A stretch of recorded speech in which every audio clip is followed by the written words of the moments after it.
Part 2 of this road trip, we're just getting off the Sorrento Queenscliff ferry, headed for the Great Ocean Road. Stretch and Gumby, the Professor and Appleboy up ahead. If you missed the first vid, you missed the ride down through the New South Wales and Victoria High Country to the Mornington Peninsula.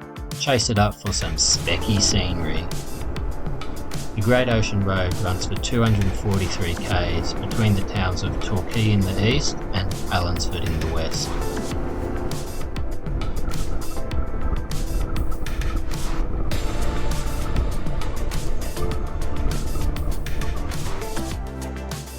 We're about to head under the Great Ocean Road Memorial Arch, which honours the World War I soldiers who worked on the road's construction. Good on ya, cobbers, bloody legends.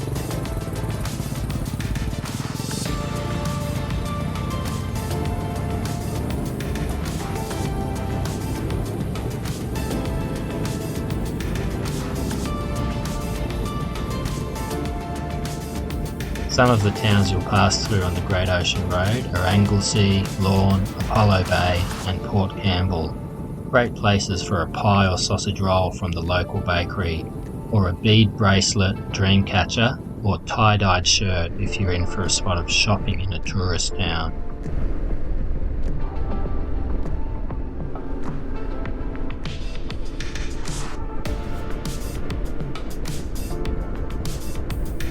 As its name suggests, much of the Great Ocean Road hugs the coastline, otherwise whoever named it would be considered a right fool.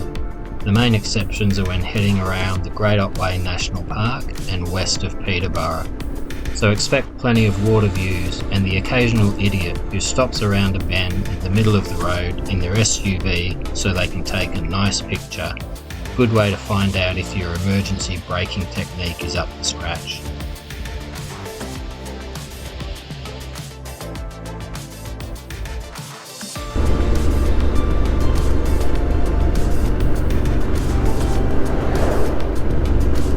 Plenty of rain forecast across much of Victoria, so need to alter our initial plans.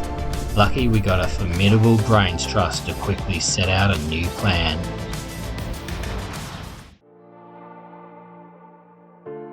Oh come on, Appleboy has phoned a friend for help. He's making the brains trust and me look stupid. We're now basing ourselves in Apollo Bay for a few days. Day 4 and we're doing some riding around the Otways. Visit some waterfalls, get back to nature.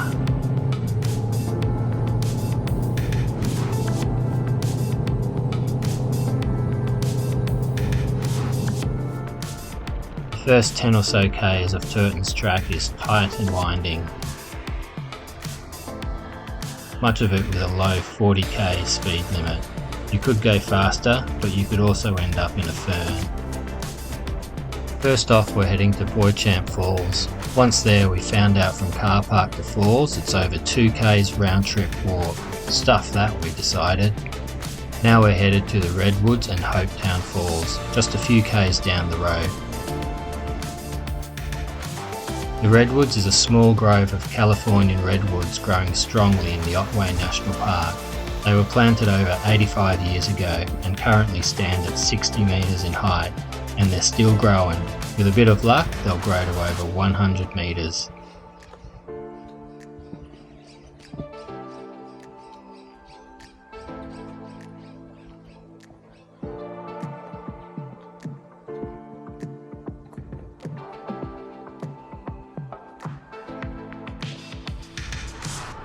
Hopetown Falls is a quick squirt back up the road from the Redwoods.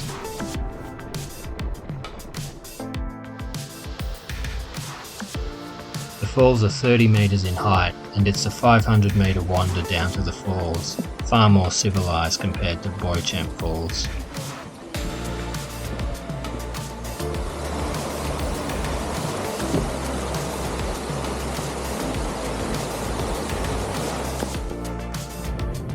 Heading back to our Apollo Bay base. Our plans may have changed, but still plenty of fun riding around these parts.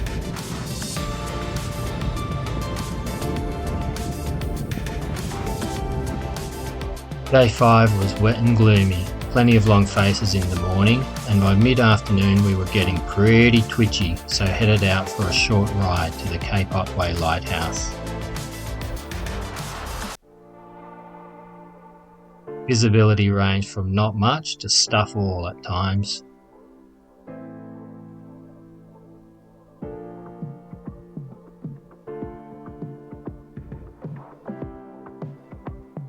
Riding with minimal visibility on wet roads is a definite sphincter tightening moment. Or as Alex Ferguson used to refer to it, squeaky bum time. We're on Lighthouse Road now, heading to the Cape Otway Lighthouse.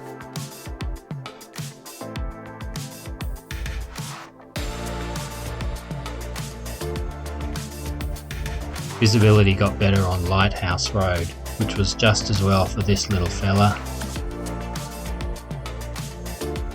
That's the koala. Usually you find them in eucalyptus trees, not wandering slowly down a road.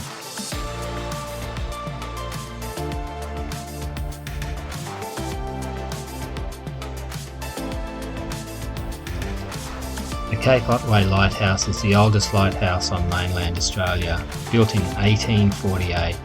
There's a bit to check out here: telegraph station, a radar bunker. You can even stay in the lightkeeper's cottage for a small ransom. In the next vid we complete the Great Ocean Road, get up to the Grampians, plus more. As usual, thanks for watching, remember to like and subscribe, and until next time, stay safe and wear a helmet!